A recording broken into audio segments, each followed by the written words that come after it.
So, hello guys, what's up? It's me again, si Mima Alicia nyo at nagbabalik ulit para sa ating panibagong video. So, kagaya nga po guys ng pinangako ko sa inyo, hindi ko talaga papakuin yon. Pero syempre ako ay nag-iingat lang din po. Pero dahil nga po, demand na po at hinahanap na sa akin ng taong bayan itong ginawang katarantaduhan ni Maharlika dito sa kanyang asawa at 'di ba, meron tayong 11 documents dito. Kabilang na nga po guys yung i-reveal natin ngayon na talagang tulo girl pala. Nagpositibo po sa HIV. Kaya nga nagtatanong ako kung totoo man to. Kasi galing lang ito sa ating sender na ang pangalan ay si Yuna, si Unanimous. So ngayon, bulat-latin din natin. Kasi 'di ba total si Jinggoy siniraan na din ni Maharlika. Ano yung sabi ni Maharlika? Itong si Jinggoy may lalaki daw 'yan, may kalaguyong lalaki na ang pangalan ay Gerald. 'Di ba siniraan niya si Jinggoy nung nakarang araw dahil nga sa kanyang pagkontra at talagang pinapangalanan ni Jinggoy na sinungaling itong si Morales, kasi totoo namang sinungaling itong si Morales. Kitang-kita yung fabricated na papers, na documents. So, halata naman. Ang problema kasi dito, ini-insist lang ni Bato na totoo. Para nga naman mapahaba itong kanilang kwento at mapagmukhang may presidente nga tayong adik, ma-character assassinate itong ating presidente, same as din dito sa ating first lady. Kasi yun naman po talaga ang nakikita nating main goal, main objective ng mga hayop na yan. Tapos kung matatandaan din ninyo guys, nung nakaraang taon, kinontent din ni Maharlika na itong si President Marcos daw po ay merong anak sa kanyang pinsan. Grabe guys yung paninira, pero wala namang maipakitang ebidensya. Diba? Diyan ka ba nabubuhay sa paninira mo, Maharlika? Kahit tingnan nyo guys yung video niya, isa po sa mga viral yon na video niya last year na itong si President Marcos is nakabuntis daw po ng kanyang pinsan. Pero wala naman siyang maipakitang ebidensya. Ngayon, hindi ko to ginusto Hindi ko ginustong mangyari sa akin to. Pero, okay. Papakita ko sa inyo guys yung HIV test result niya at yung trabaho niya before na nagpo-pokers itong si Maharlika.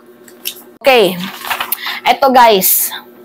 Ito yung nagpapatunay na talagang makulay guys ang sex life ni Maharlika. Paano ko nasabi? Positibo Positive. Positive ang lola nyo. Positive si Hitad. Tinalo mo pa ako. Diyos ko po. Grabe, ilan na yung body count mo? Hindi, matanong lang, ilan yung body count mo? And matanong lang din kung totoo ba to, yung sinend sa akin na document na ikaw ay positibo dito sa HIV. May tulo ka. Hindi ka ba nahiya nun? Ang tanda mo na dito, Siguro, I think 39 or 40 years old ka dito. Kasi taong 2009 to. Hindi ka ba nahiya na at the age of 30, nag-positive ka pa dito? 30 plus to 40, nag-positive ka pa dito? Ang kulay naman ng sex life mo.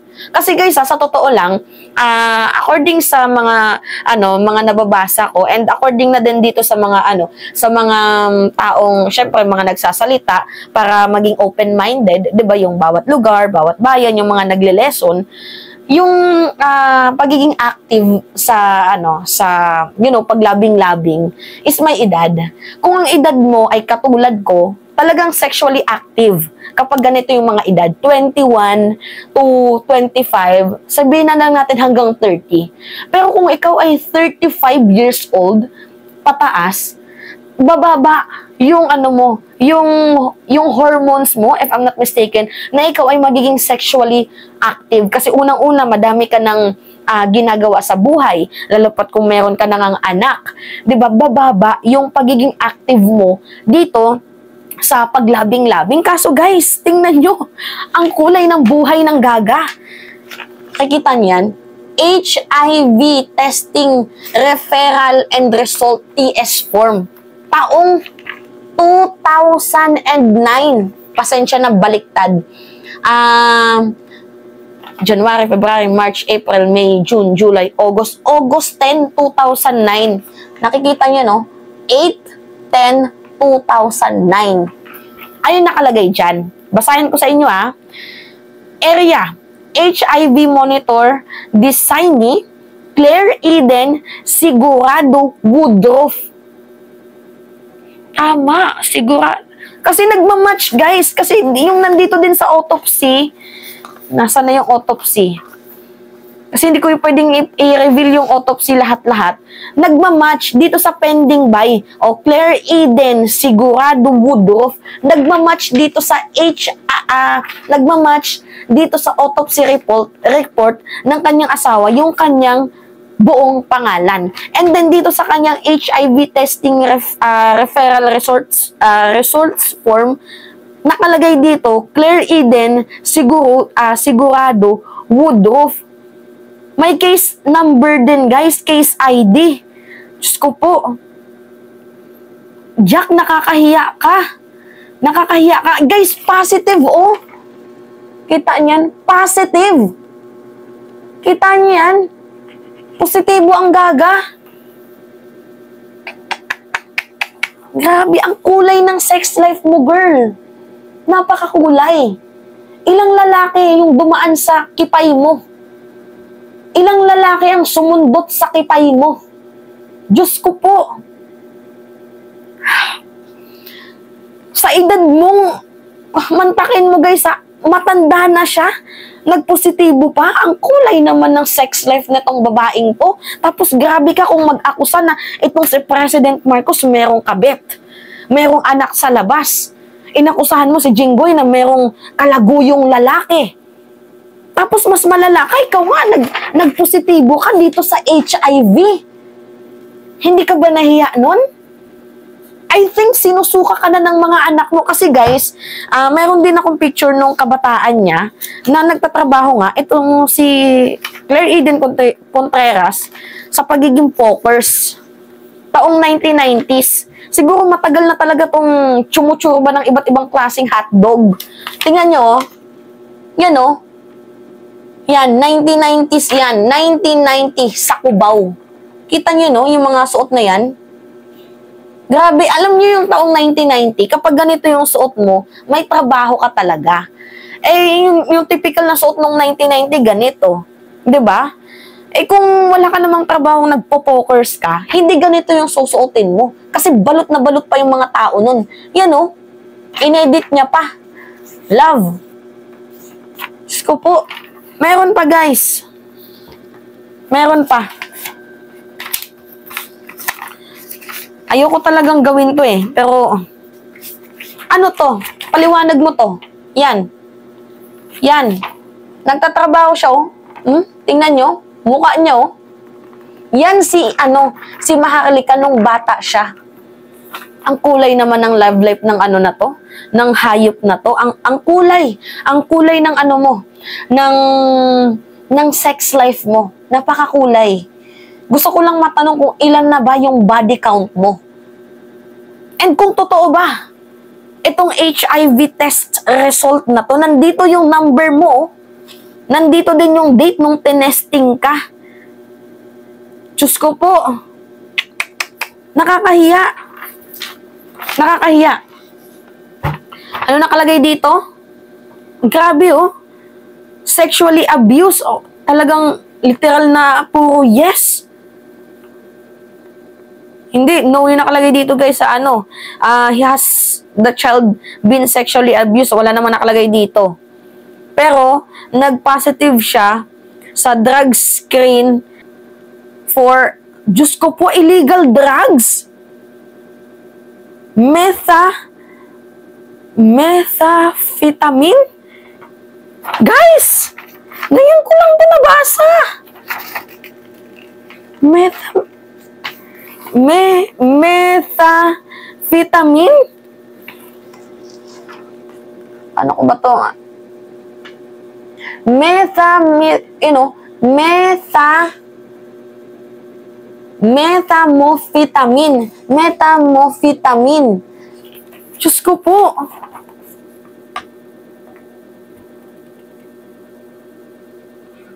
My God. Ba't ngayon ko lang ito nalaman?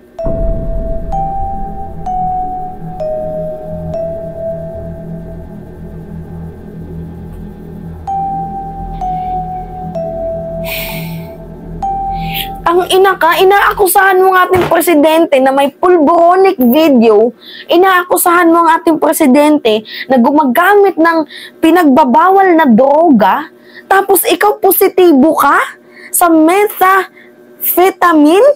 Methamphetamine? Anong ka? Putang ina ka. Diyos ko po. Diyos ko po. Tatawagin ko yung yung lawyer ko. Hindi chinik. Hindi ko, ito ata yung hindi ko na ipa-check sa kanya. Kasi ang sabi ko, may HIV testing lang naman siya, positive. Sabi niya, mo, personal na issue niya yun. Yung pinag-uusapan kasi natin lately, guys, tangina ka talaga, Maharlika. Ikaw yung addict. Methamphetamine. Ikaw yung addict. Totoo ba to? Nagtatanong lang. Kasi nandito, HIV testing mo, nandito. Hawak ko. Baka gusto mong i-reveal ko pa yung green card mo. Tapos nandito din, guys, yung nag-test sa kanya. Yung social worker nandito. Nandito yung person ID, yung area ng office, telephone number, case ID, tapos yung mga na-diagnose sa'yo. Ina ka.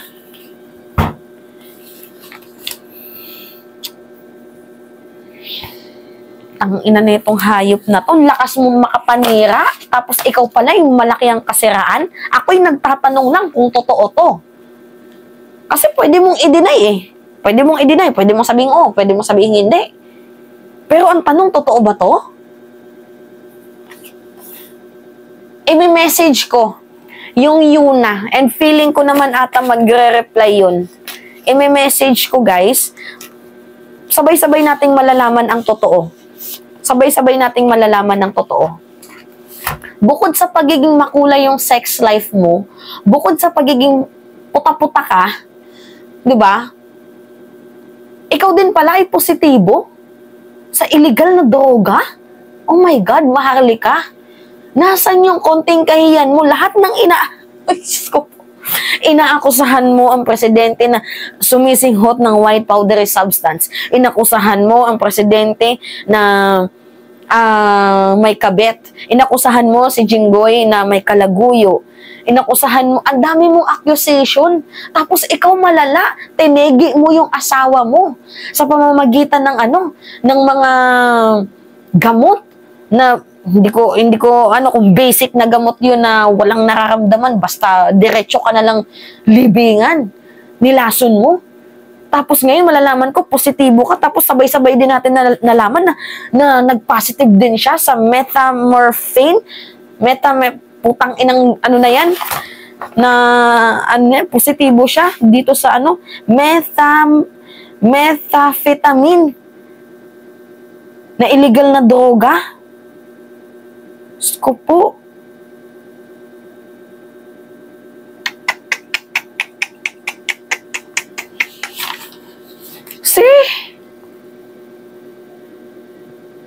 Ako, guys, gusto ko ding i-reveal yung anak ni Maharlika, doon sa asawa niya si Jack Woodruff na itim. Nandito yung picture. Nandito yung picture, hawak ko. Pero, ang bata kasi hindi natin pwedeng idamay. Although matanda yung bata na to sa atin, pero hindi natin pwedeng idamay. Kasi hindi naman tayo katulad ni Maharlika na walang sinasanto. Hindi ka nahiya, girl? Ang kulay ng sex life mo? Ang daming tsumur ba dyan sa puday mo? Hindi ka nahiya? Ha? Hindi ka nahiya? Hindi ka nahiya at age of, 40 years old, something like that, positive ka pa? Positibo ka? sa HIV? Ilang hotdog, ilang tete yung pumasok dyan sa dyan sa bundok mo, sa kuweba mo. Po, kakahiya to guys. Kakahiya.